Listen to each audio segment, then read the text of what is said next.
القارعة ما القارعة وما أدراك ما القارعة يوم يكون الناس كالفراش المبثوث وتكون الجبال كالعهن المنفوش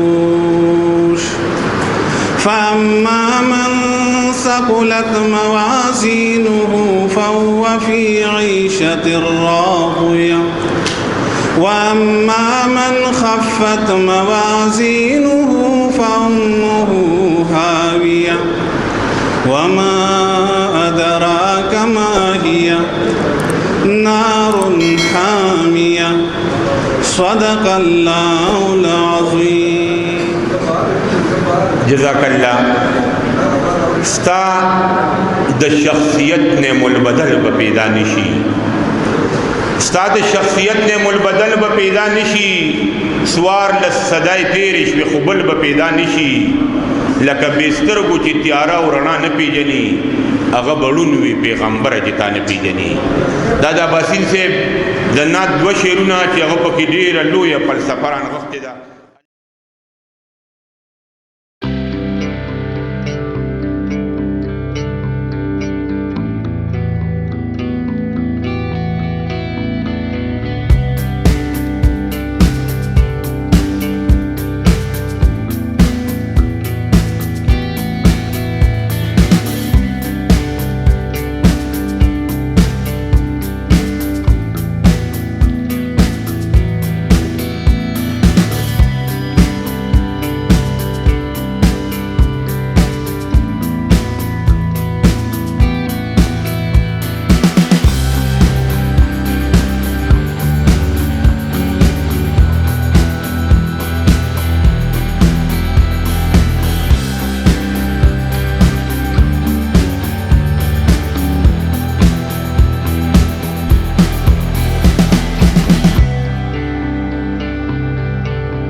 دا نن چې کوم غونډه وشوه د درون خوږ مشر پروفیسر ډاکټر اباسین یوسفزي په درناوي کې، نو د دې پس منظر دا چې دې ته صدارتي ایوارډ میلو شوی دی. نو دا ایوارډ صرف د اباسین صاحب نه بلکې دا زموږ د پښتنو شاعرانو ادیبانو د ټولې پښتونخوا ایوارډ دی. او بیا اباسین صاحب خو لکه څنګه چې ما په خپلو خبرو وکړي چې دا د خواصو هم شاعر دی او د عوامو هم شاعر دی. د پښتونخوا ماشومان، زنانه، بچي، زمیندار چې کوم په پټو کې کار کوي هغې اباسین صاحب پېژني، د هغې د نوم نه، د هغې د کارونو نه خبر دي. او بیا یو بل د خوشاله خبره ده چې ډېر کم شاعران داسې دي چې هغې ته د هغې په جون باندې او د هغې د خدماتو اعتراف شوی دی. نو په هغې کې باسین صاحب هم شامل دی ځکه چې پښتانه عموما یو مرده پرست قوم تر اوسه ګڼلی شو. دوی به چې کوم لوی سړی به شاعر به ادیب به چې کله هغه به وفات شو نو د هغې په قبر باندې مې ګلونه اچول. اوس دونه فرق راغی چې کم ګلونه به هغې د شاعر یا د ادیب په قبر اچول هغه ګلونه د هغې غاړې ته اچولي چې دا ډېر لوی دې سره دا وشي چې لکه دغه شاعر یا ادیب ته حوصله میلو شي او هغه د نور کار او د نور زیار دپاره چې دوی شروع کړي هغه په دې خبره پوه شي چې دا زه څه کومه دا عوام او خواص خوښوي نو هغه کې نوره توانایي او طاقت راشي.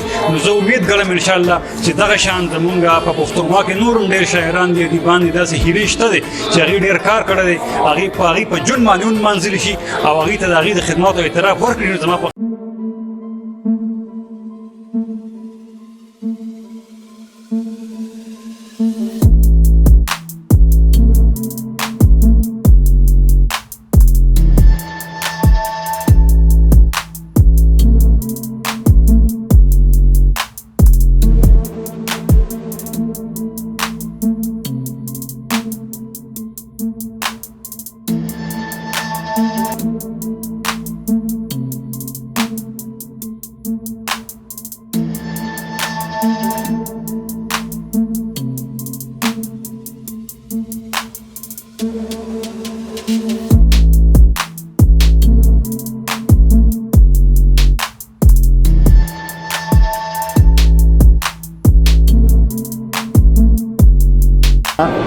چې اباسین یوسفزی چونکې د څنګه د نوم اسم را مسما دی څنګه چې د اباسین سیند باندې د ټولو علاقو د سیمو دعوه ده او هغه ذایقه خوند او رنګ او د هغه د اوبو هغه ټول اوبه شامل شوي دي.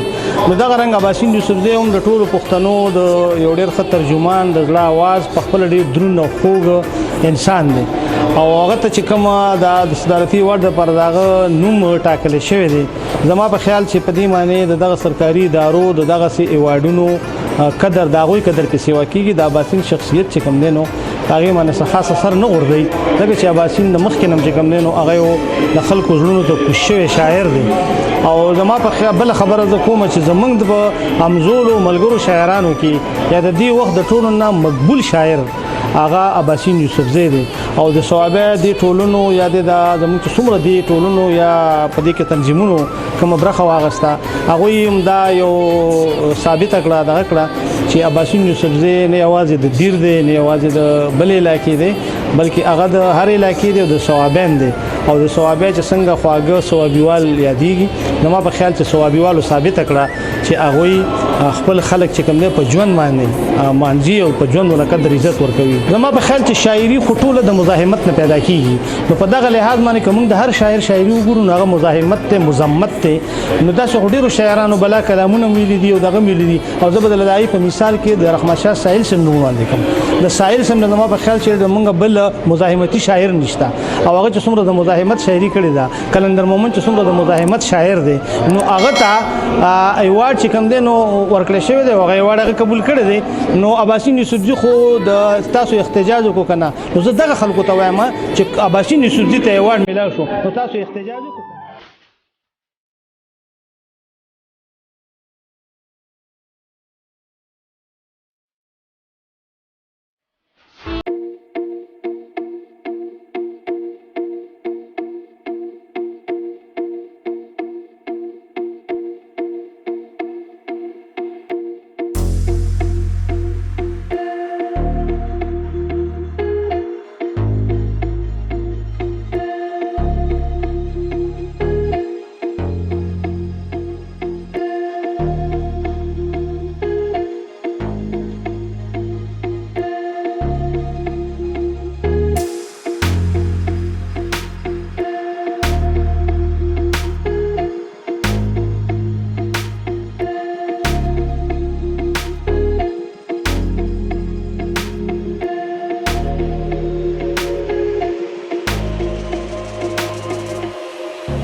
او د دې نه خو مطلب زموږ د یو بل نه خلاصېدنه ده. بل د ځینو خلکو په علم کې دا نشته چې یوسفزي چې دی دا د پښتنو غالبا چې د ټولو نه غټه قبیله ده او په دلته چې دی نو تقریبا په 9 ضلعو کې اوسېږي. کوز دیر، بردیر، د باجوړ لږه برخه او د هغې نه علاوه ملکنډ، سوات، بونیر، شانګله، تورغر، د هغې نه علاوه بټګرام، علای دغه طرفونه ټول او صوابی مردان. نو دا زما خپل خلک دي او پښتانه چې هر چېرته دي نو زمونږ خلک دي. نو زه ډېر فخر محسوسوم چې خپلو عزیزانو ما سره دومره مینه وکړه چې د دې نه اندازه کېږي چې یاره دوی د خپلې ژبې سره، د خپل قام سره، د خپل قامي مرام سره ډېره مینه لري او غواړي چې پښتو ژبه د پرمختګ وکړي.